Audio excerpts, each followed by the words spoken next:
And we are live, just to mix it up, because I can't keep saying that we're back, otherwise I'm going to go slightly mental by the end of the day. So, I've been really looking forward to this session. I say that every time because I really have been. This is Joe Suarez going to talk to us about video production for the rest of us. And I really need some help here because, as many of you have noticed, I've got a YouTube channel with very little edited content on it, but plenty of unfinished videos. So hopefully there'll be a tip on here about how to just do the bloody job and publish the video. Without further ado, I will hand the screen over to you, Joe. Well, thank you very much. And unfortunately, I don't have any tips about managing workloads that are a little too burdensome. So I'm in the same boat as far as actually finding the time to get some new videos up on my channel. But I do want to thank you, Tom, for just organizing and hosting this awesome event and giving all of us speakers an opportunity to come present. Honored to be among them and talking about this topic on video production.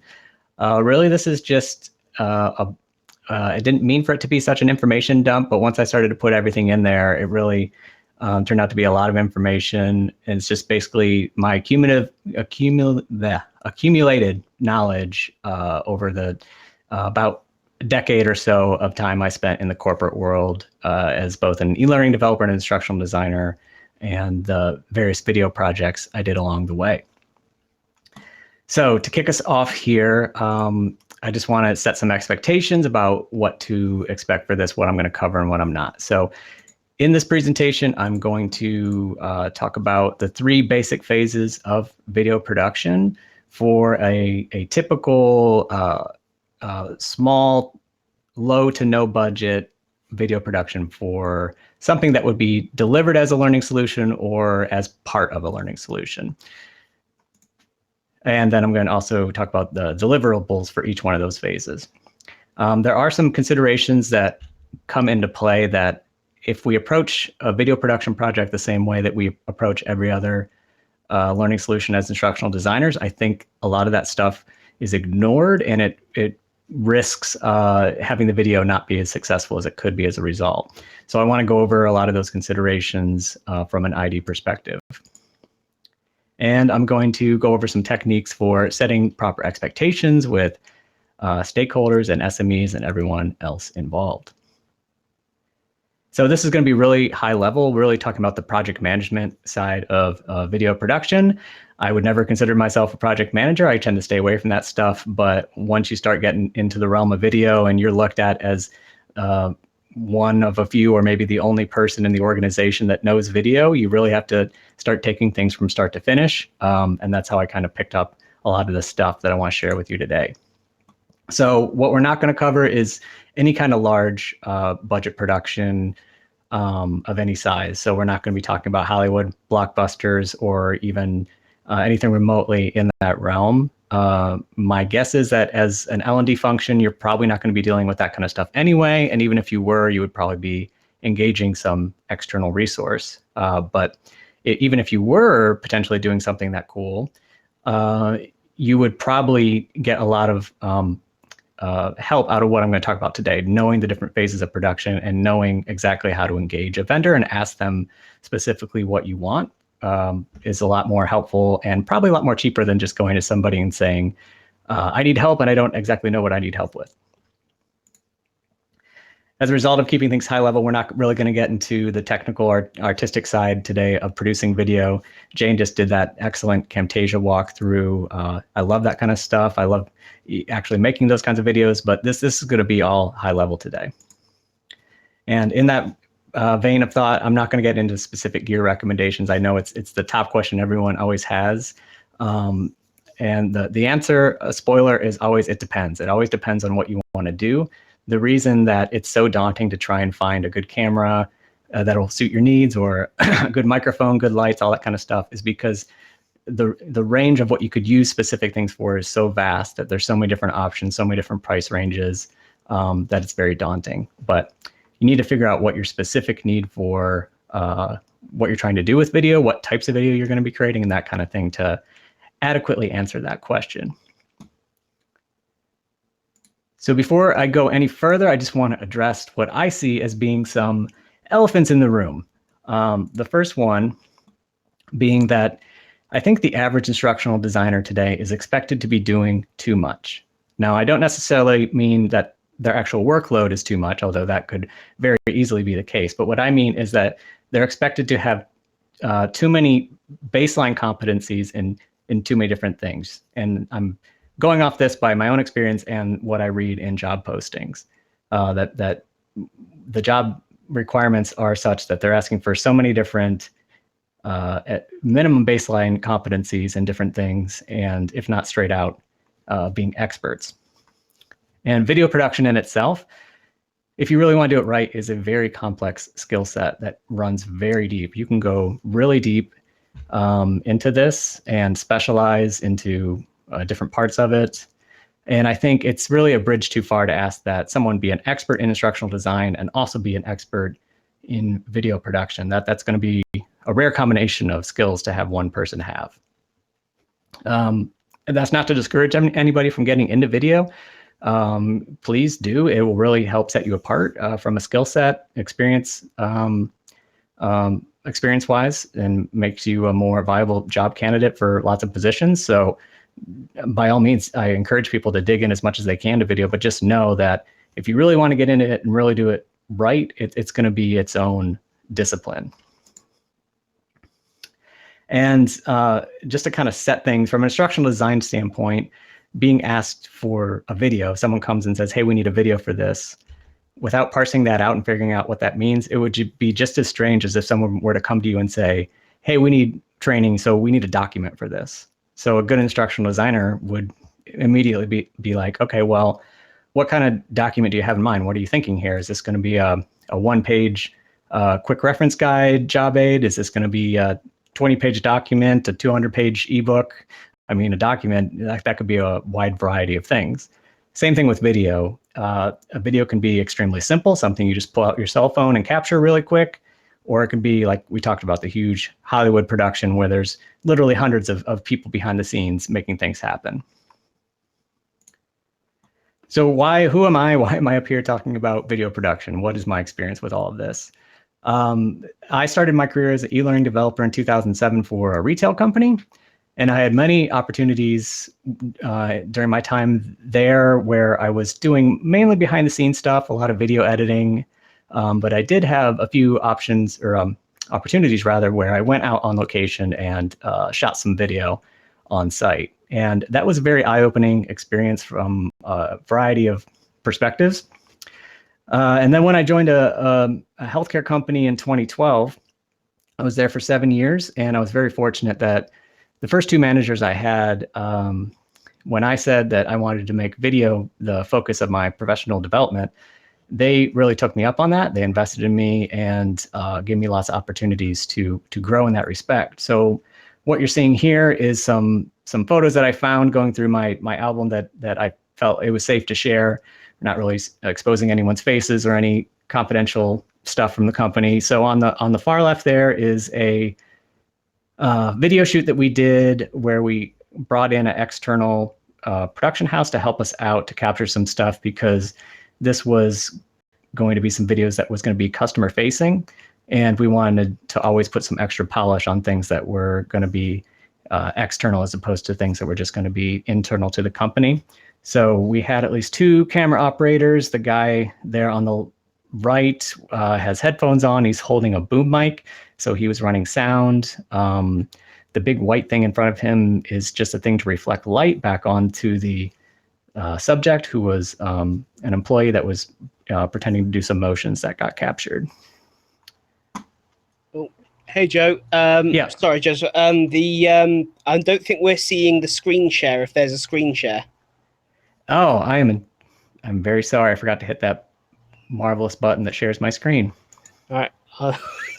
I shall disappear again. I appreciate the appearance.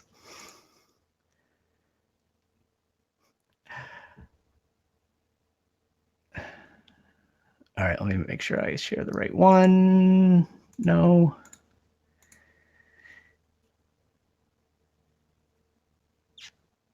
Okay, so now you should probably be seeing the thing that I was talking about. Yay, everyone's happy, great. So yeah, the image I've been describing for the past couple of minutes was on the left there. the one in the middle was a great opportunity because my manager came to me and he said, how do you feel about writing a script for some fake political ads that we could have our leadership read for a set of promotional videos that we want to make for our annual sales meeting that we have? And I said, oh my gosh, yes, that would be amazing. So I did that. And then 2 days later, after a little bit of review, there were the senior leaders. We had yet another film crew come in and help us with that, where they were reading from my script. So that was a wonderful experience. And in this case, this was the first time that we had called in external help. And it was really insightful for me because I got to see how they set things up, the different roles that the people on the small team that came in played. A guy just sitting there constantly running sound, making sure things sound good, giving a thumbs up, or wait, hold on, let me, I'm getting some static, let me fix something. How they position the lights on the green screen in addition to the lights on the subject that was speaking, the camera rig that they had, the monitors to see that everything was working right. All that kind of stuff was very insightful for me to see. And then on the far right, kind of more of the typical day-to-day experience of my job, where we were creating a series of training videos for an e-learning course on how to use that scanner there that's in front of the camera, and I just needed to film it in operation so we could use it in the course, and I could isolate it out. So that's why I'm up here today. So you may be thinking, all right, there's this range of skill sets with videos from low to high, and this guy's up here now talking. He must be up here that's kind of high because he just went through all his experience, and he must have titled this for the rest of us because we're all down here, and he feels like he's coming on down from on high to impart some wisdom. I really hope you're not getting that impression, because from my perspective, when I look at this spectrum of video expertise, what I see is that there's all these people creating these amazing productions out in Hollywood, both big and small, movies, TV shows, everything. They're doing things to such a bigger degree than I would probably ever end up doing, just creating training videos. So really, I see it as the rest of us are way down here, and then everyone else is over to the right. In that same realm, the production quality itself goes from very high quality cinematic, extremely complex, big Hollywood blockbuster to, I don't have any budget, I have the phone in my pocket, and that's about it. What can I do with that? And I think your typical training video falls somewhere on that low end of the spectrum, and that's what we're going to be talking about today. So for the purposes of the rest of my talk, I'm going to be assuming that the videos that we're talking about are ones where we need to go out on location and capture some subjects, maybe a talking heads interview style video or something like that, or filming some a procedural video where you're filming step by step what somebody is doing, some tasks they're performing, something like that. So it's going to require a camera. Ideally, it's going to require external audio capture, lights, things like that. So it can get very complex compared to just whipping out your cell phone and filming some stuff. But again, it's nothing on the scale of having 100 people or more on set filming some type of big production. So I've hinted at it a lot. What is this video production process? It sounds very simple, but don't be fooled by the simple titles and underestimate them. But it's 3 phases. There's pre-production, production, and post-production. Basically, not to oversimplify it anymore, but you're planning, you're shooting, and you're editing. But again, each one of those can be incredibly nuanced to the point where entire studios could manage just one aspect of one of these things, entire groups of people to handle set design and costumes and everything else for a big production. All right, so let's get into the first one, pre-production. So from an instructional design standpoint, I think it really starts with asking some extra questions during the needs analysis phase. So as a good instructional designer, I would assume that you were already going to ask who's the target audience. And when you know that you're going to be, or as soon as you think that you might be using video as a solution, you want to ask some additional questions like, are there going to be any bandwidth constraints where this video is going to actually be consumed. What is the work environment of the people that are going to be consuming this video? If they're going to be working in a warehouse and at this facility, the only computer for people to use is in the middle of the floor, and there's forklifts running around them constantly, and they can't even use any audio, and they're constantly distracted, that's not going to be a great environment for video. So if we choose to go that route, we need to make sure that we have some nice captioning, maybe even baked into the video, as opposed to a button where you turn them on, and all kinds of other considerations.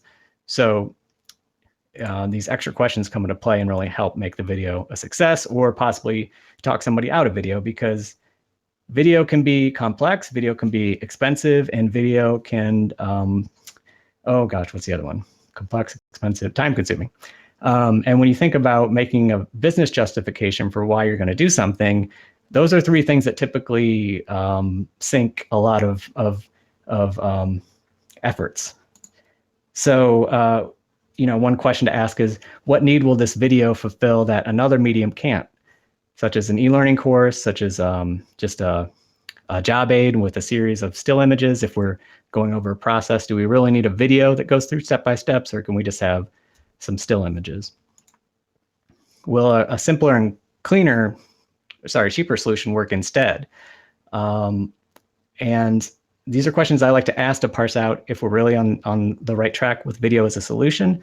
The big caveat that I will say is that oftentimes, especially in the corporate environment, as I've learned, people choose a video. They come with the idea of, we need a video, not because they think it's going to be the best solution or the best, has the best business justification, but because they just want to impress somebody. They just want to wow somebody with a video. And you need to kind of be alert to that. And once you sense that that's the case, you need to make a decision of, is my role now to really get what the best thing for the business is here, or am I just along on somebody's ride to impress somebody else? And you need to figure out if you're going to take a stand and still fight that video isn't a good solution, or if you're just kind of going to play along. So something to keep in mind, something I learned the hard way. Another part of that I'd suggest with the pre-production is setting proper expectations up front, and realistic ones. So we talked about production quality, and there's various levels of complexity to every kind of video. And when you're talking about potentially having custom illustrations, animations, 3D renderings, things like that, things can get very complex very quickly. And you really need to parse out in those initial discussions with people what they're thinking in their head, because just like we said at the beginning, a video can be many things. And when people say, hey, we need a video, you need to parse out, okay, what are we talking about? What are you thinking here? Because expectations could be really high. They may be thinking of, we want the Hollywood style thing production, and you need to temper those expectations about, well, what's reasonable for us to do, and if we can't do it in-house, how much it could potentially cost if we brought in an external resource. And then on the flip side of the scale, I worked for over a decade in HR, and this isn't a knock on anybody, but the basic expectation for what a video is and what a video need is in the HR space is pretty low. I often got by with just creating some PowerPoint presentations with some well-placed transitions and animations and exported as a video, and that wowed people more than I would have ever imagined it would. So just make sure you have realistic expectations and everyone's on the same page there, because the last thing you want to do is go through the entire production process and show people the end result, and it's not what they had in mind. So yeah, I think I just covered all this. What are people expecting? And then if they have the wrong expectations, can those be managed? Another thing to get expectations on is, how long are things going to take as far as the production schedule is concerned? Like, what are the steps along the way? Role clarity, what is everyone that's involved with this project going to need to do? And when are they going to need to do it? Who's going to need to be there the actual day of the shoot? Who is going to be the talent that's on screen? Who needs to do what, right? Who needs to be involved in just review cycles, all that kind of stuff. So role clarity upfront is important as well. So a big part of the pre-production process, again, I'm not a project manager, but you really end up acting as one when you're running a video production, is all this kind of stuff like who's going to be in the video or who's going to help run the thing. So there's the talent, is anyone that's on video that you're capturing, you really just consider them a talent. And what do they need to know too? What do they need to know to come prepared? What do they need to wear? What do they need to do? Anything you can do to get them prepped for it, especially if you get the sense that they're going to be intimidated when they're on camera. You need to help set expectations for them. If you get people to help you, they become your crew. So you want to know who's going to be able to help you and what you're going to have them do on set as a result. Where are you going to film everything? I highly recommend going and scouting out possible locations ahead of time for where you're going to film your video. When I worked in a big corporate office building, one day I just walked around and looked at all the different potential spaces that I could shoot a video that weren't just against a bare wall.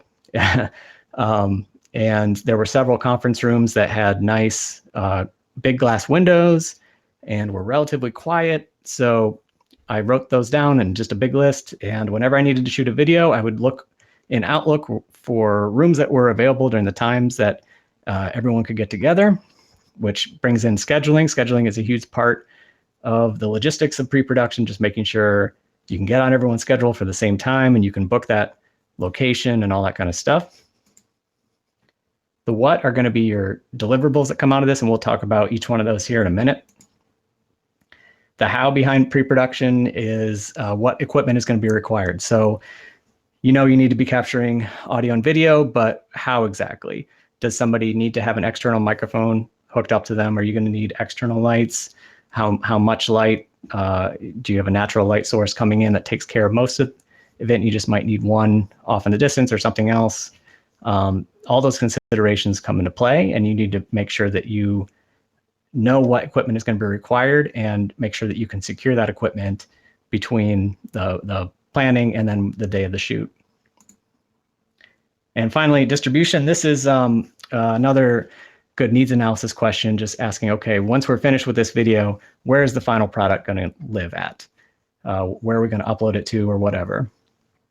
And most people don't think about this.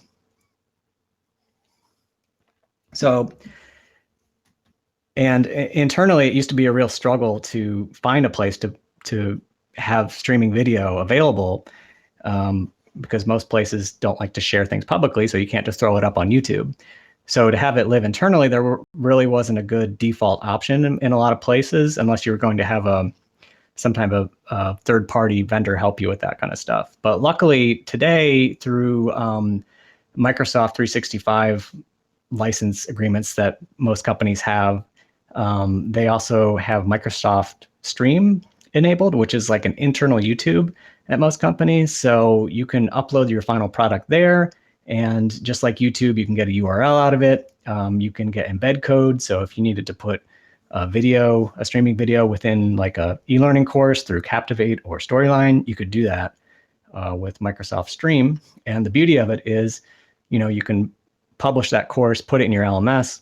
And if you need to update the video, you can do that within Microsoft Stream, and it'll automatically update your course. You don't need to republish the SCORM and go through all that process. So a little tip for you. So once we're finished with the pre-production phase, we're going to have some deliverables. The first one, assuming that there's going to be someone talking on screen and they're going to say something that's rehearsed or pre-prepared, you're going to have a script for them to read. In that case, the pieces of equipment that you're going to need is some type of teleprompter situation. The ones that go right in front of the camera lens, so the person can be reading and still be looking right into the camera lens, are incredibly expensive and difficult to set up, perhaps, for most people. So the low budget solution that I usually ended up going with was putting either a laptop screen or an iPad or something as low or as close to the camera lens underneath as possible. But even then, it often looked like a little bit like people were looking down and reading. But Nothing where they were just like looked really awful, but something to keep in mind there when you have a script. Storyboard is more, it's not like a traditional instructional design storyboard that you may be used to when you're developing an e-learning or designing an e-learning course. This is more for if you have some complex camera work where you're going to have multiple shots and angles and things where you need to keep track of and get approval ahead of time of all those different things that the camera is going to be doing and all the different shots and the sequences of the shots. If you Google like Pixar storyboard or Marvel storyboard, like something for a great Hollywood production, you'll see what I'm talking about. You'll see all these arrows to indicate how the camera is going to move and pan and shift and all that kind of stuff. Zoom in, zoom out. A shot list. Again, if you're going to be doing some complex camera work, maybe you're filming a step-by-step procedure, I highly recommend a shot list.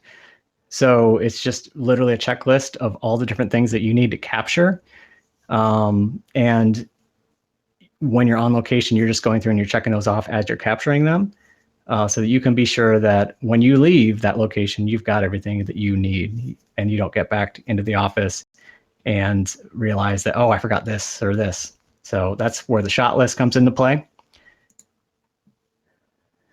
I don't know the term, it's not really deliverable, but at this point, you need to have your talent and crew scheduled and confirmed that they're coming the day of the location, that everyone's on the same page, and you can have assurance that they're going to be there. The location is booked, and in addition to the location itself, having time scheduled, well, we'll get into that in a minute. All the equipment that we talked about, that's secured and it's ready, and you have that distribution method established. And one final thing I need to really emphasize about a script when you're talking about video production, especially if you've been working with stakeholders or SMEs to create voiceovers for e-learning courses, they're going to be used to, okay, yeah, the script looks good. And then they'll come back and say, actually, we need this change now that I actually listened to it. And then you go, all right, well, that's kind of annoying, but I can just request a audio pickup from the voiceover artist or whatever. And it's not too difficult. But if you're talking about video and you're talking about somebody speaking lines as they're looking into the camera, once that's captured, that's it. It's done. You're not able to change that unless you go back and reshoot the entire thing. So it's extremely important that people understand that aspect when you ask them to sign off on the script, that they have to understand that it's a lot more set in stone than what they may be used to. All right, number 2, production.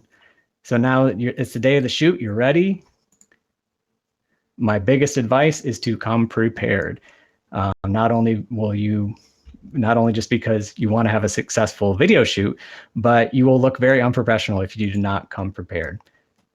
So booking the location, yes, you obviously need to say, okay, I need this location from this time to this time because we're going to be filming, but to give yourself enough time, a big enough window to set up, I would also recommend that you schedule time like an hour beforehand. Always give yourself more room than you think you're going to need, because you'd much rather just be standing around waiting for the event to start than you would be scrambling to try and fix something last minute. So give yourself time ahead of time to set up, and then afterwards give yourself like a half an hour to tear everything down and go back to your office. I highly recommend an equipment checklist, kind of like the shot list. It's going to be a checklist where you just go down and you're like, okay, I got this, I got this, I got this, and put that all in like one traveling case or whatever you're going to use to transport your equipment to the location. And in that checklist, you want to have lots of things, but the things I can't stress enough are having batteries that are fully charged and having extra batteries. So if you are somebody who is shopping for a camera, make sure you include in your budget room for at least one extra battery. And that's going to be like an extra 30 to 50 bucks. Don't go cheap on that too.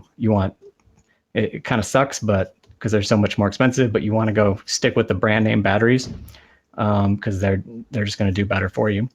because the last thing you want to do is be on location and run out of juice for your camera. Another tip is right when you get on the location, you want to plug your spare battery into the wall. Even if you think it's fully charged, just have it there ready and burning at 100% so that when the first battery goes out, you can swap it out and you're up and running, only down for about a minute. And then you put the spent battery on the charger so that if the second battery runs out or you run into any troubles, you can swap that first one back in. I've had to do that one time. It was like I was shooting all day and went through about 2.5 batteries that way. So really important to have that spare. In addition to that, storage, SD cards.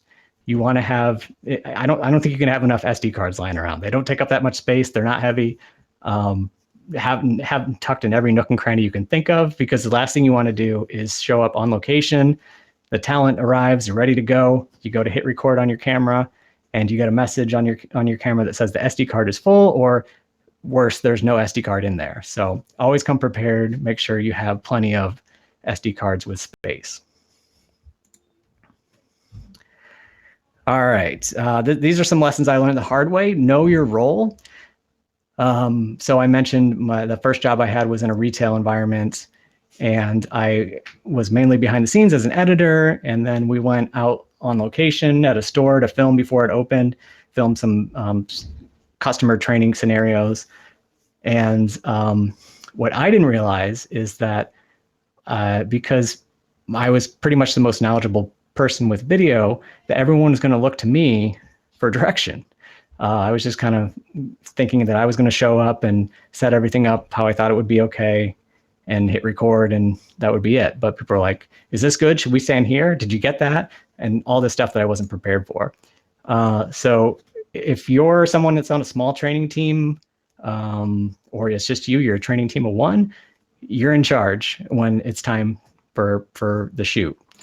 You're the director, and along with that role means that you're managing the talent. So if they're not comfortable on video, you're helping to ease their fears, make them as comfortable as possible. And one thing that I've learned is to, when you're behind the camera, watch your own body language, because you can hit record and then they start speaking into the camera and reading from their script. And really, it doesn't matter what I'm doing, but if I'm like staring at my watch and like, oh my gosh, when is this person going to finish? That might throw them off their game as well. So give them reaffirming body language. Don't like stare them down intently, but just, give them some indication that they're doing good and things like that. So trying to think what else. Yeah, it's surprising when people that are like really good talkers, that they'll talk your ear off, tell you stories for hours and hours, and then they get in front of a camera and they just seize up because they don't see that that eye contact. They don't get that back. They just seize up in the camera. So it's surprising sometimes who doesn't do well in front of the camera that you think might. So it's your role to kind of help with that and help put their mind at ease and help them do as well as they can on video. And again, who's going to be filming, running sound, running lights, all this kind of stuff. Unless you get a crew of people to help you, that's going to be you. And pretty much anything else, yeah, it's probably going to be you if you're just have a small training team or a team of one. The final deliverables for the production phase are pretty simple. It's just going to be your raw audio and video files that you're going to be producing.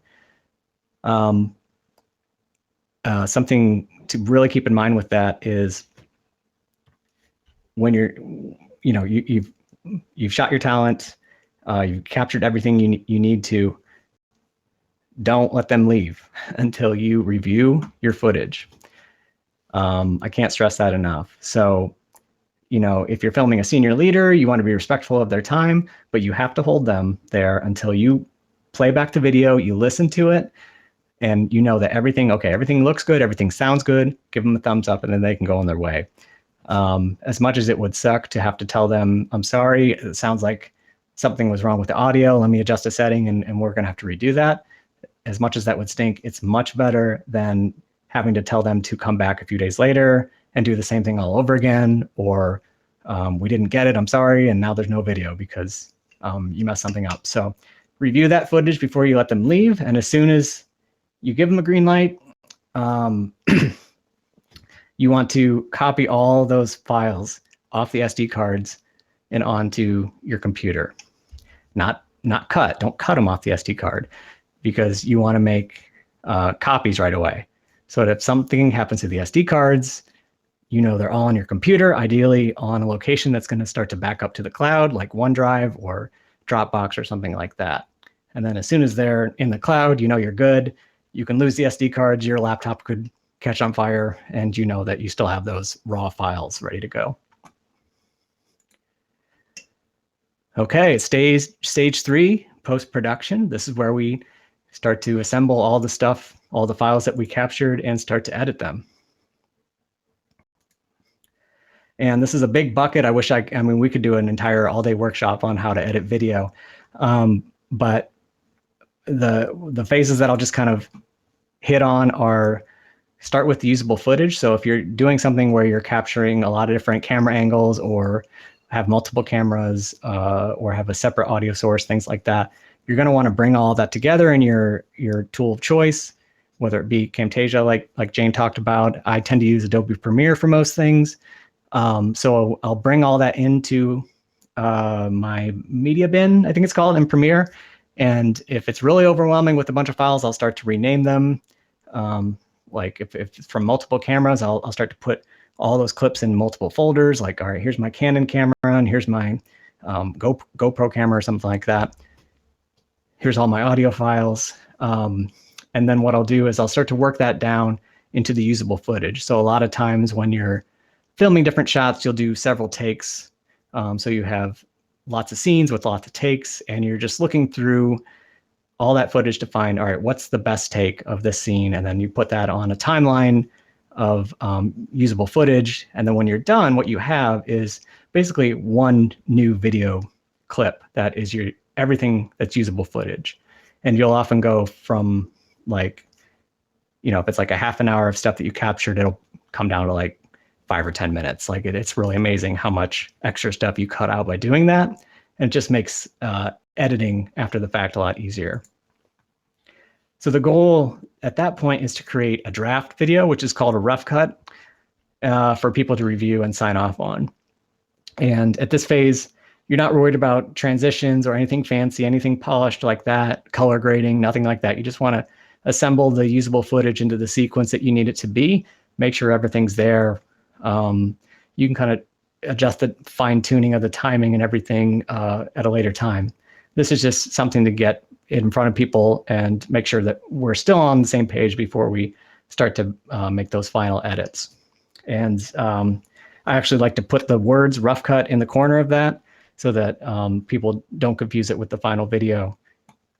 And also, if you're handing the final thing off to somebody else for them to upload to Microsoft Stream or whatever, if they, for some reason, accidentally get the rough cut, they're instantly going to know and hopefully ask back, hey, is this really the final version you want me to upload? So having that little rough cut in the corner can help in a lot of ways. So with all the feedback from your rough cut, which, by the way, you can gather if you have a Articulate 360 subscription. Review 360 is a tool that lets you not only upload courses for review, but also video files. So completely separate from anything that has to do with Articulate products. You can take your finished video file, upload it to review, and get the URL for that, send that out to people that need to review it. They can add their comments. I think it timestamps it. I don't think there's detailed annotations like there are in some other tools, but if you've already got Review 360, it's much better than just waiting, just saying, here, go look at the video and let me know what you think. So there's that. Yeah, so you make your final edits, put that polish on it, transitions, background music, all that kind of stuff, intros, outros, and yeah, and then you're done. And then all you need to do at that point is what is considered distributing the video. So you upload it. I like to test. So if I'm logged into Microsoft Stream. And it's like, all right, it looks good. I'll open the URL in another browser where I'm not logged into Stream and make sure it still looks good and I can still access it. If I'm being really paranoid, I might ask a coworker, hey, check this link, make sure it works for me. And last, and this is something that's a little hard for most folks in L&D to think about and get that mindset, you want to market your video. You want to show it off. You want to let people know about it. Oftentimes when we create things, we just put it up in the learning management system and expect people to find it or assign it to everybody and make them look at it. But this might be a chance, depending on what you're doing, where you get to market what you're doing and show it off and promote it. So definitely add that as one of your final steps. So to summarize everything, the video production process is pre-production, production, and post-production. Your deliverables coming out of the pre-production phase are going to be your script, possibly a storyboard and shot list, depending on how complex it is, and all the logistics necessary to properly plan for the day of the shoot. After you come out of your shoot, what you should have is nice, clean, reviewed before you send off the talent, raw video and audio files. And you're going to take those, you're going to back them up, and then work to edit those down into a rough cut, get approval for that, and then work your way to your finished video. So that's a huge information dump, but I'm glad I got through it all. Where I would suggest you go from here if you want to learn more is one book. I have it right here. It's called How to Shoot Video That Doesn't Suck by Steve Stockman. And this will start to get into still at high level, but that technical and artistic side of things. And it just opens right here. 4 ways to improve your video. Number 1, if you wing it, it will suck. Number 2, know your story. Number 3, think in shots. That starts to get you thinking like a filmmaker. And I'll warn you, once you go down that road, you can't watch a TV show or a movie again the same way, but you can appreciate good cinematography a lot better once you start thinking in shots. And the last one is see the light, because lighting is so important with video. And your copy won't have a handwritten note from my former manager given to me in 2016, but I promise you it will still be worth it. So check that book out. And thank you for your time. So if you want to get in touch with me, I'm at josephsuarez.com. That has my link to all the places I'm at on social media, LinkedIn, Twitter, things like that. My YouTube channel is e-learning out loud, and I have a podcast called the Instructional Redesign Podcast that I co-host with Kara North. So thank you, everybody. Wow, thank you. That was awesome. So much there. We've got if it's okay with you, we've got a few minutes, and there are a few questions that have come up through the chat and through the Q&A. Yeah, love to. Awesome. So let's go through some of the more recent ones first. In the Q&A, we've got show on stage. What are your thoughts on planning for a trailer or clips to market the course? Is that something you do as well? Excellent point. So if you are working on something where you want to promote it, you want people to come check it out, that is a good thing where you can create a short trailer. So if this is a trailer for an e-learning course, you can do some screen captures using something like Camtasia to just get people interested in it and send that out ahead of time. Yeah, I like it. Cool. We had a few questions during the presentation about they were kind of equipment based, but they were kind of around teleprompters and things like that, which I know some people swear by and wouldn't go on a shoot without. Some people don't bother with them as such. I guess it's more a question in your experience. Have you used any that you think are really good, or do you not tend to bother with them? Yeah, I have not been fortunate enough to. So when I was on a training team, I was running on a shoestring budget, and at the end of every year, after I proved my worth with video, I would be like, "Hey, can we maybe get these things, and it would slowly scale up. But I never was able to get an actual nice teleprompter that was like I was talking about, where it reflects up on in front of the lens, and you can see directly in. The person can read directly from without making it obvious. So like I mentioned, I just used an iPad, and I tried to put that as close to the camera lenses as I could. And there are several free apps that you can get, where you can enter in as just plain text the script for the video. There were some, I forget what the name of it was, but there was one that let me upload from Dropbox, which is incredibly helpful because otherwise I had to type it in on the iPad because I couldn't connect to anything. So that was incredibly helpful. And they scroll at different speeds, or you can kind of use your finger to scroll along on the side to make sure the person isn't reading too fast or slow. That's what I've had experience with. Awesome. And we've got a question from YouTube. From Jacqueline. It said, if there is one piece of kit you can't do without, besides extra batteries, what would it be? And I'll also say, don't say battery charger, because that would have been the kind of response I would have come back with. Yeah, me too, but I didn't even think about that. But yeah, I would say, and I think you could ask 100 people and get 100 different responses, but I would say, assuming you have a camera that you're going to use to shoot, even if it's just your smartphone, I might have to say a tripod or something to stabilize the camera. And if you already have that and you're looking for something else to add to your kit, I would say a very cheap lavalier mic that you can run directly into your camera. It's not the ideal or recommended way to capture sound, but it's going to be light years ahead of just using the onboard microphone in your camera, or even using a shotgun microphone that's mounted to the top of your camera.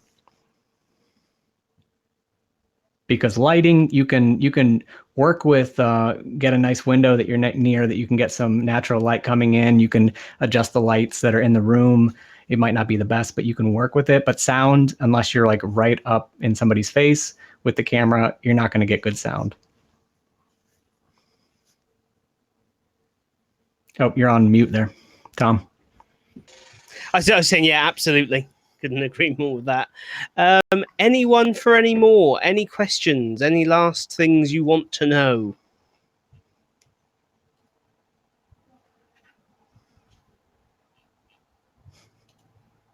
We got some thank yous coming in.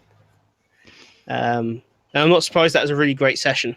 It's I think we can certainly all relate to the idea of wanting to do the Hollywood production and then going, budget, right, that thing. Yeah. We have some paper. We're allowed paper and ink. Is that any good? Awesome. Well, thank you ever so much for taking the time out to do a session.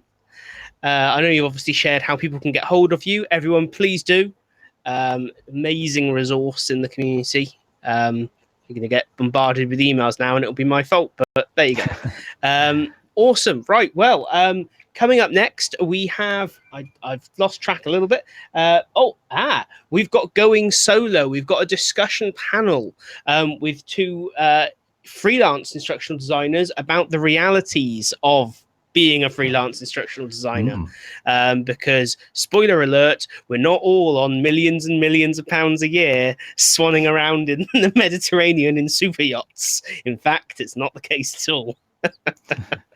Awesome. Well, thanks again, and we shall see you all shortly. All right. Thanks, everybody.